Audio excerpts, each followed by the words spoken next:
Para ikhwah dan juga para akhwat yang dimuliakan oleh Allah SWT, beberapa hukum yang berkaitan dengan masalah safar, cuma kita ringkas saja.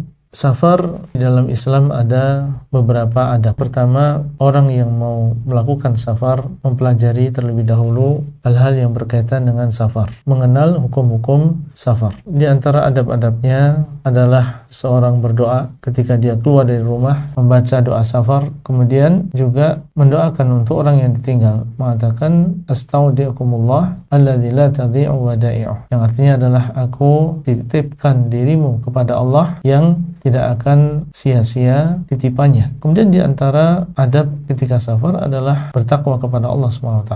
Karena seorang yang melakukan safar di dalam perjalanan ini banyak godaan yang mungkin akan memalingkan seseorang dari ketaatan kepada Allah SWT. Kemudian di antara adabnya adalah mencari teman yang saleh dalam perjalanan safar. Kemudian di antara adabnya adalah seseorang bersegera untuk kembali ke rumahnya apabila dia sudah selesai. Dalam sebuah hadis Nabi SAW mengatakan as-safaru qit'atun minal adab. Safar itu adalah potongan dari adab, adalah sebagian dari adab. Bagaimanapun enak dan nyaman seseorang melakukan perjalanan, pasti dia akan merasakan bagian dari lelahnya safar. Yamna'u ahadakum ta'amahu wa syarabahu wa naumah. Safar tersebut menghalangi salah seorang di antara kalian dari makanannya, minumannya, tidurnya. Fa idza qadha nahmatahu falyu'ajjil ila ahlihi. Kalau dia sudah selesai menunaikan hajatnya, maka hendaklah dia segera pulang ke keluarganya. Kemudian di antara adabnya adalah seseorang ketika dia singgah di sebuah tempat, maka hendaklah dia berdoa dengan doa yang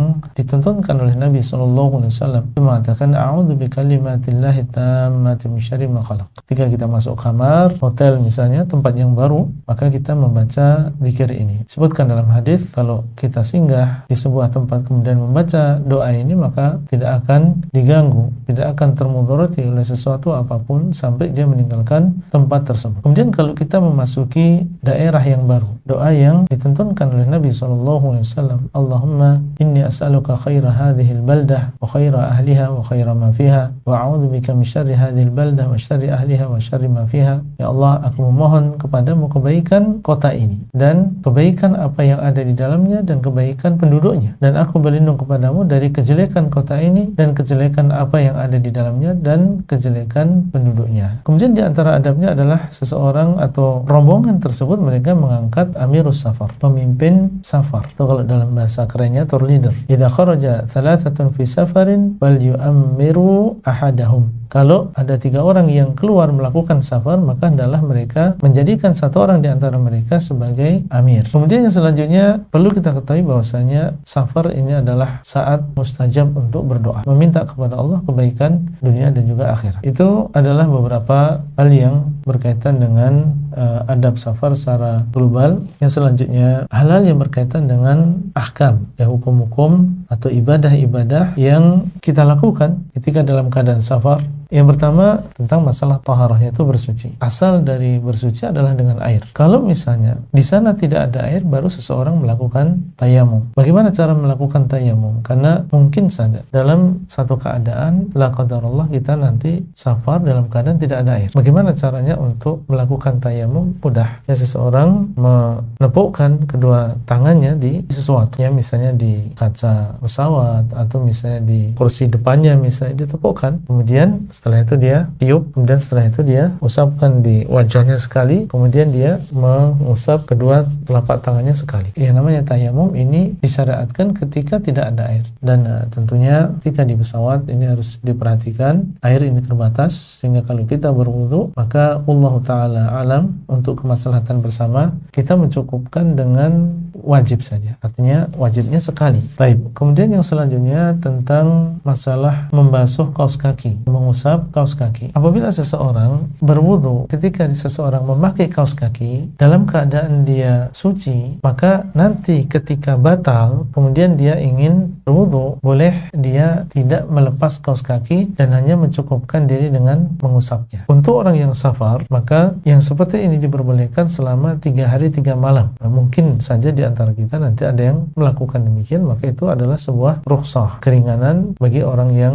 keadaannya seperti itu. Kemudian yang berkaitan dengan sholat 5 waktu adalah yang pertama, bolehnya seseorang mengqasar. Mengqasar yaitu meringkas sholat yang 4 rakaat menjadi 2 rakaat. Firman Allah Azza wa Jalla, wa idza darabtum fil ardi falaysa 'alaikum junahun an taqsuru minas salati in khiftum ay yaftinakumul ladzina kafaru innal kafirina kanu lakum aduwwan mubina. Dan apabila kalian melakukan safar, maka tidak masalah, tidak mengapa kalian mengqasar sholat. Kalau kalian takut apabila difitnah atau diganggu oleh orang-orang kafir, sesungguhnya orang-orang kafir mereka adalah musuh yang nyata bagi kalian. Ketika kalian takut, tapi sekarang sampai dalam keadaan aman pun Allah SWT memberikan keringanan bagi kita untuk melakukan qasar di dalam safar. Baik, bagaimana seandainya seseorang dalam keadaan safar dia menyempurnakan, apakah boleh? Kita katakan sah apa yang dia lakukan. Hukum mengqasar sholat ketika safar ini adalah sunnah. Kemudian berapa jarak minimal sehingga seseorang dinamakan safar? Mayoritas ulama batasan minimal seseorang dinamakan safar itu kalau 80 kilo. Kalau misalnya tinggal di kota Madinah lebih dari 4 hari, maka hukumnya seperti seorang mukim. Status kita ini seperti orang mukim. Meskipun kita sholat sendirian, tetap kita menyempurnakan sholat. Kemudian tentang masalah menjamak sholat, ya, tentang masalah menjamak. Ketika seseorang memiliki